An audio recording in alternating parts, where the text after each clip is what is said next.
where every word opens a new world. Welcome to the portal of stories.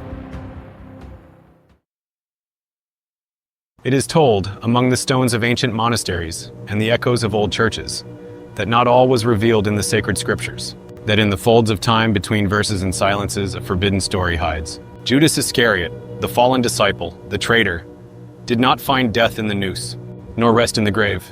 His damnation was different, darker, deeper. Rejected by the heaven he once loved, abhorred by the hell that feared his crime. He still lives. He walks in the shadows, thirsty for what he denied, cursed to drink blood until the end of time. The Son of Man goes just as it is written about him, but woe to that man who betrays the Son of Man. It would be better for him if he had not been born. Gospel of Matthew 26:24. This is his story, the story of Judas, the first vampire.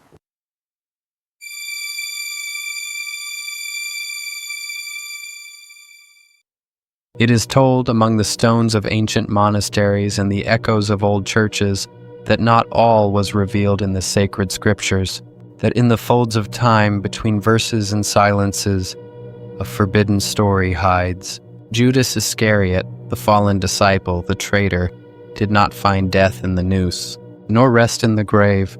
His damnation was different, darker, deeper, rejected by the heaven he once loved, abhorred by the hell that feared his crime. He still lives. He walks in the shadows, thirsty for what he denied, cursed to drink blood until the end of time. The Son of Man goes just as it is written about him. But woe to that man who betrays the Son of Man. It would be better for him if he had not been born.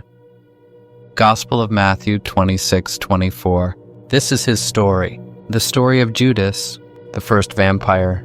The night was heavy over Jerusalem. The shadows trembled beneath the temple's columns, and the air smelled of iron and ancient dust. In an upper room, lit only by oil lamps, Jesus of Nazareth shared supper with his 12 disciples. He broke the bread, he blessed the wine, and his words, like soft knives, cut through the hearts of the gathered. Truly I tell you, one of you will betray me. Matthew 26:21. The faces grew tense. One by one they asked in trembling voices, "Is it I, Lord?" And Judas also asked, but his voice no longer belonged to innocence. He had already secretly bargained with the high priests. 30 silver coins clinked hidden in his pouch, the price of his soul. Later that night, in the Garden of Gethsemane, under the spectral light of the moon, Judas approached his master, not with a sword, not with a threat, but with a kiss. Judas, are you betraying the Son of Man with a kiss? Luke 22:48. The soldiers seized Jesus. The night burst into cries and hurried footsteps.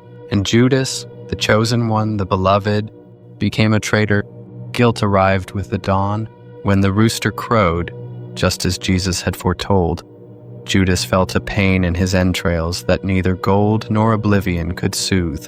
The silver burned against his side like live coals. Each coin was an unbearable weight on his soul. Dazed by the horror of what he had done, he ran back to the temple.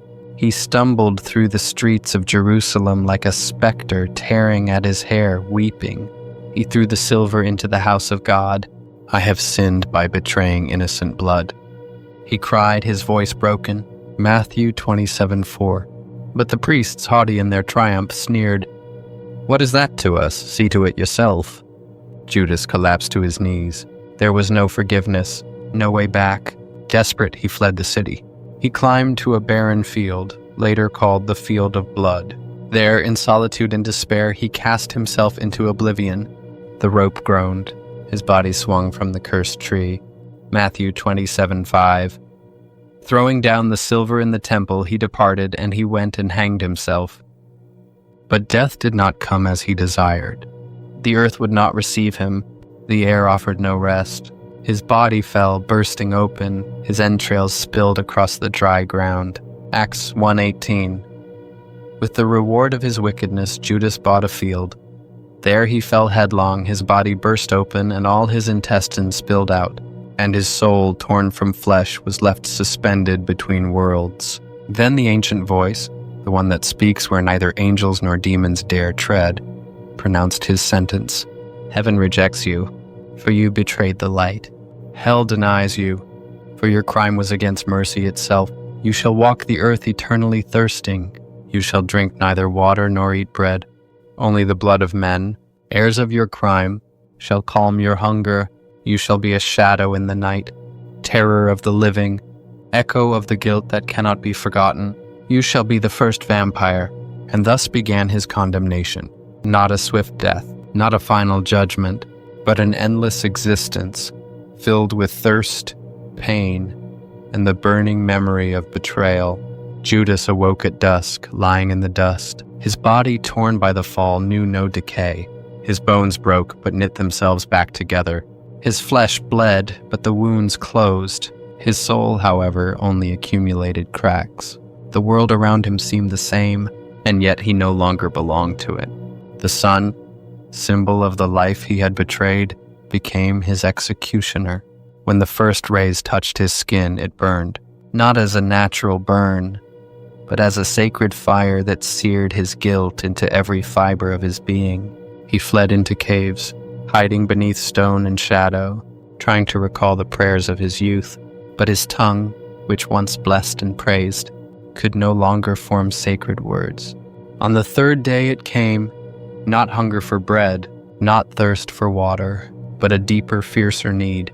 Judas wandered across fields, tearing up roots, gnawing on wild fruits, but everything tasted like ashes in his mouth. Nothing could soothe the void roaring within him. One night, drawn by the scent of fresh blood, he found a wounded lamb. The animal thrashed weakly among the underbrush. Without thinking, Judas knelt and pressed his lips to the open wound. He drank. The warm blood slid down his throat like sweet fire, and for the first time since his curse began, the void within him quieted, if only for a moment. Horrified, he staggered backward. He cried out to the starless sky, "No, not this!" But the echo mocked him in return. Soon he learned the cruel truth. The blood of animals was a fleeting relief, a single drop in the ocean of his damnation. It was human blood. The blood of those who, like him, carried the divine spark that his curse demanded. The ancient voice had not lied. He would know no peace, no comfort, until he drank from the same lineage he had betrayed. One night, on the plains of Gibeon, Judas came upon a wounded thief, abandoned and cursing the night. Something within Judas, a beast that was no longer fully human, awoke. He approached. The dying man's gaze met his own, and for a moment Judas saw reflected in those eyes the same fear he had glimpsed at Gethsemane when the soldiers seized the master. But thirst overcame mercy. He drank. Human blood was different. It was not merely sustenance. It was warmth, life, power, and venom. Each drop lashed his soul like a whip. When it was done, Judas fell to his knees beside the corpse. He did not weep. He did not beg. He merely whispered, barely audible, "Forgive me." But the wind stole his words, and the night, indifferent, moved on. Time lost its meaning for Judas. Days and nights passed like dark rivers, indifferent to his existence. The thirst never abandoned him, neither did the guilt. He wandered from village to village, avoiding cities where the light of temples and the prayers of the faithful burned him like invisible embers. He could not step onto sacred ground. He could not lift his eyes to the crosses that dotted the roads. Every bell that rang announcing the resurrection was a silent lash upon his soul, reminding him that he had sold the very life itself. In the year 70 AD, Judas watched from the hills the fall of Jerusalem. He saw the Roman legions under Titus's command surround the holy city and reduce it to ashes. The sacred walls collapsed. The temple, Israel's pride, burned to its foundations. Thousands of men, women, and children were slaughtered. Hidden in the shadows, Judas gazed upon the destruction with dry eyes. He could not cry. Human pain, though it tore him apart, could no longer redeem him. In his broken heart, he knew. He had witnessed not just the death of a city, but the endless echo of his own betrayal. Centuries of blood and forgetting. Across the centuries, Judas walked among men like a forgotten ghost. During the Black Death that devastated Europe in the 14th century, he slipped through abandoned villages where corpses piled like firewood for a fire that would never die. There, among the dying, he found sustenance, but never peace. On the battlefields of the Crusades, in wars where men killed in the name of God, Judas saw how blood stained the banners of faith, and every drop spilled was an echo of his own crime, of the blood he had betrayed. Empires rose and fell. Kings traded their crowns for dust. Generations forgot the face of the fisherman who had been their master. But Judas remained, always thirsty, always wandering. Worse than thirst, worse than loneliness was oblivion. No one spoke his name without spitting it as a curse. No mother whispered Judas to her child without invoking terror. And yet, deep within his damned soul, Judas still loved that lost name, Jesus. He knew he was unworthy even to utter it. He knew redemption was beyond him. But on starless nights, when the wind moaned cold among dead trees, Judas, hidden in the darkness, would whisper softly, "Lord, I still love you." And the night cruel would answer only with silence. It was a moonless night. The earth slept beneath a shroud of mist, and no bird sang, no brook murmured. Only the whisper of the wind, dragging dead leaves like lost souls.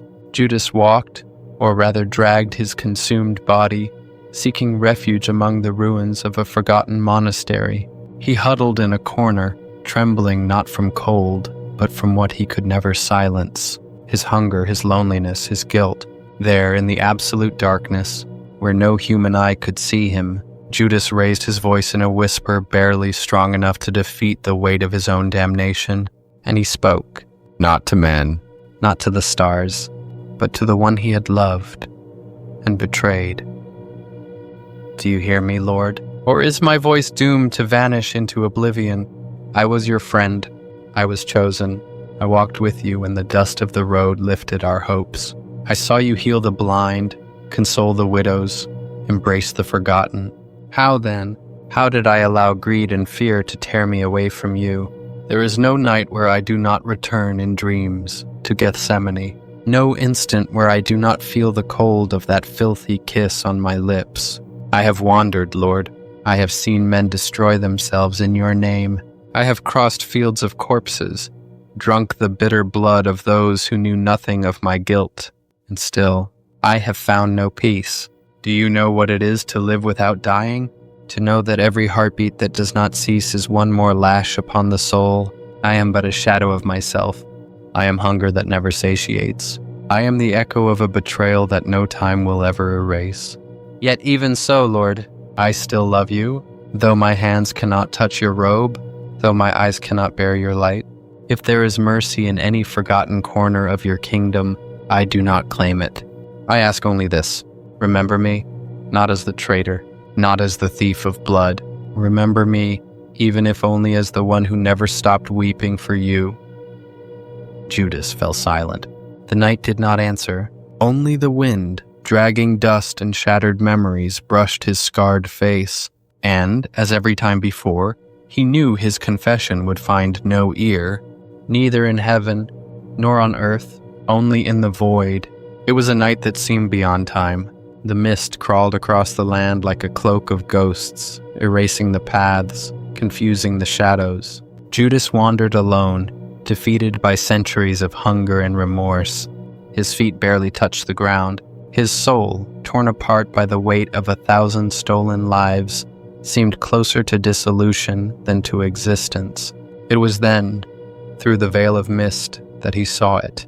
A cross, simple, rough-hewn, standing atop a small hill, barely illuminated by the faint light of a dangling oil lamp. Judas stopped. Pain pierced his chest like an invisible lance. His legs buckled, and for an instant he thought he would fall. But something stronger than hunger, older than his curse, pushed him forward. The cross shone in the darkness, not with any earthly light, but with the echo of a promise lost. He took a step, then another. Each step felt like walking over burning coals. His flesh trembled, his breath became smoke. The sacred sign, the one he once failed to defend, now repelled him like a wall of fire. Just a few paces from the base of the hill, Judas fell to his knees. Tears, ancient as the first pain, broke from his dry eyes. He reached out a trembling hand toward the cross. "Lord," he whispered, with the voice of all the centuries of his condemnation. I still love you. The cross remained motionless. The lamp flickered in the wind. There was no voice, no sign. Heaven remained deaf to his plea. Guilt, which had never waned, wrapped around him again like a mantle of lead. And in that brutal instant, Judas understood. Redemption was not meant for him. His curse was not merely thirst, loneliness, or pain. His true curse was memory, to love what he had lost, to long for what he could never again reach. Crawling backwards, Judas withdrew, broken whispers escaping his cracked lips. The mist swallowed his specter once more. Only the cross remained firm and solitary beneath the silent sky. And Judas, the first vampire, the eternal traitor, continued his journey into the darkness, forever seeking a forgiveness that would never come. The ancients say he still wanders, where the world forgets its own sorrow, that on moonless nights, if you listen with a broken heart, you may hear his lament carried by the wind. Lord, I still love you. And if ever in the mist, you see a man weeping silently beside an abandoned cross, do not approach, for it might be him, the wanderer, the condemned, Judas.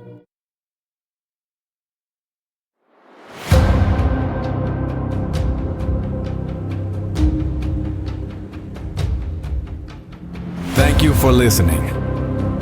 The journey has just begun. Until next time.